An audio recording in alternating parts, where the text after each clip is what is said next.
दो भोजनों के बीच कम से कम 5 से 6 घंटे का अंतर होना चाहिए। जीने का आदर्श तरीका तो ये होगा कि जीवन में नींद ही ना हो, पर अभी यह संभव नहीं है क्योंकि शरीर में अब भी कुछ जड़ता यानी इनर्शिया है। तो नींद कम से कम हो, बाकी समय शरीर आराम से रहे। गुनगुने पानी में थोड़ा सा शहद मिलाकर पिएं। ऐसा रोज करें और आप पाएंगे धीरे धीरे खून में आरबीसी बढ़ जाएंगे।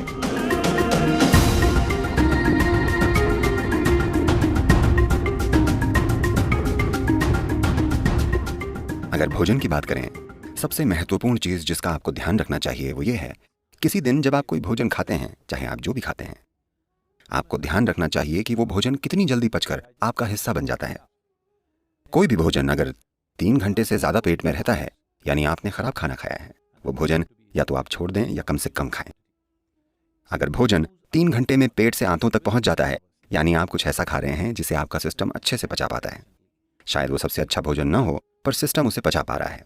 और दो भोजनों के बीच अगर आप 5 से 6 घंटों की दूरी बनाए रखते हैं और बीच में अगर कुछ भी न खाया जाए, तो आप पाएंगे कि कोशिकाओं या सेल्स के स्तर पर सिस्टम में सफाई होगी। सेलुलर स्तर की यह सफाई स्वस्थ जीवन के लिए सबसे जरूरी और सबसे ज्यादा महत्वपूर्ण है।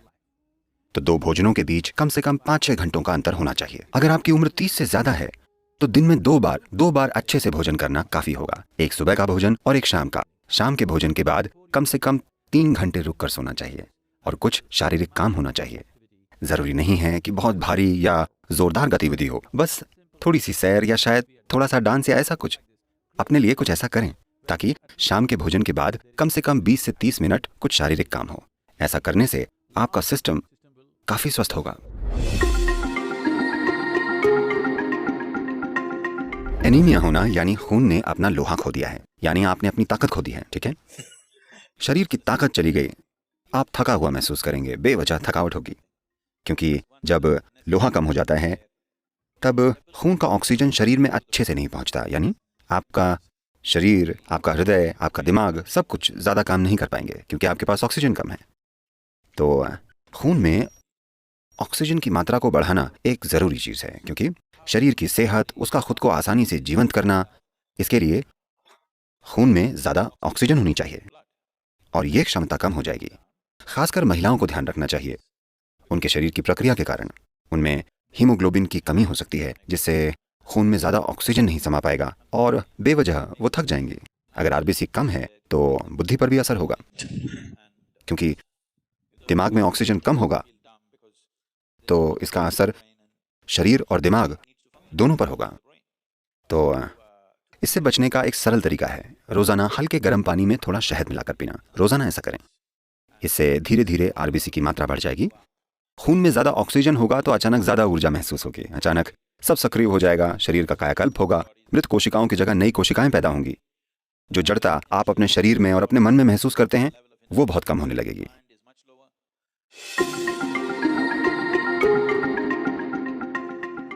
तो शहद हमारे सिस्टम पर अलग अलग असर डालता है। कच्चे शहद का एक तरह का असर होता है, ठंडे पानी में पीने से उसका असर अलग होता है, हल्के गर्म पानी में पीने से अलग ही असर होता है। हम यहां इसे हल्के गर्म पानी में पीकर सिस्टम को खोलना चाहते हैं। If you put it into boiling water, some part of honey will turn poisonous. उबलते पानी में डालने से शहद का कुछ हिस्सा जहरीला हो जाता है, तो इसे कभी भी उबलते पानी में नहीं डालना चाहिए या इसे पकाना नहीं चाहिए। मैं जानता हूं कि पश्चिम में लोग शहद के केक बनाते हैं, वो इसे पकाते हैं। एक तापमान को पार कर जाने के बाद शहद जहरीला हो जाता है, तो आपको इसे ऐसे तापमान में रखना चाहिए कि ये पीने लायक हो। इसे गुनगुने पानी में डालें, उबलती हुई गर्म चीजों में इसे न डालें।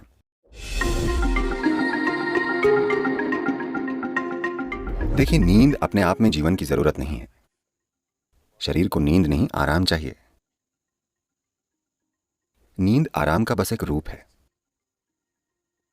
कई लोग ऐसा सोचने लगे हैं, तमिलनाडु में अगर कोई कहे रेस्ट पनी करांगा, यानी वे सो रहे हैं।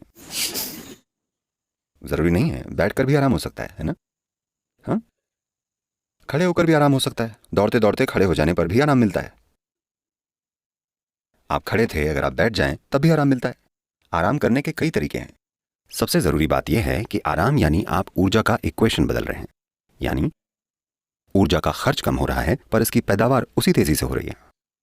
तो कुछ समय बाद ताजगी महसूस होती है क्योंकि ऊर्जा कम खर्च हो रही है।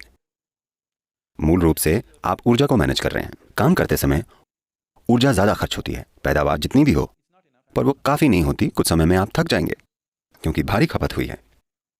खर्चा कम करके पैदावार बढ़ाई जाए तो कुछ समय में ज़्यादा ऊर्जा महसूस होती है। सबसे बेहतरीन तरीका तो ये होगा कि जीवन में नींद ही ना हो, पर अभी ये संभव नहीं है क्योंकि शरीर में कुछ जड़ता है। तो कम से कम नींद ठीक है, बाकी समय शरीर को आराम है।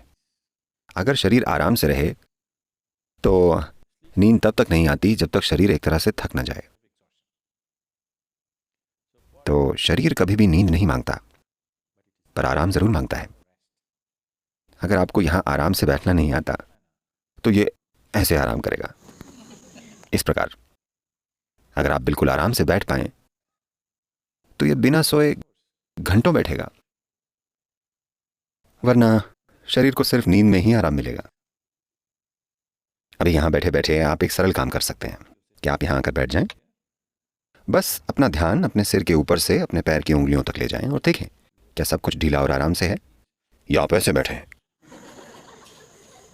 इसे जितना हो सके उतनी आराम की स्थिति में लाएं, जितना आपसे हो सके।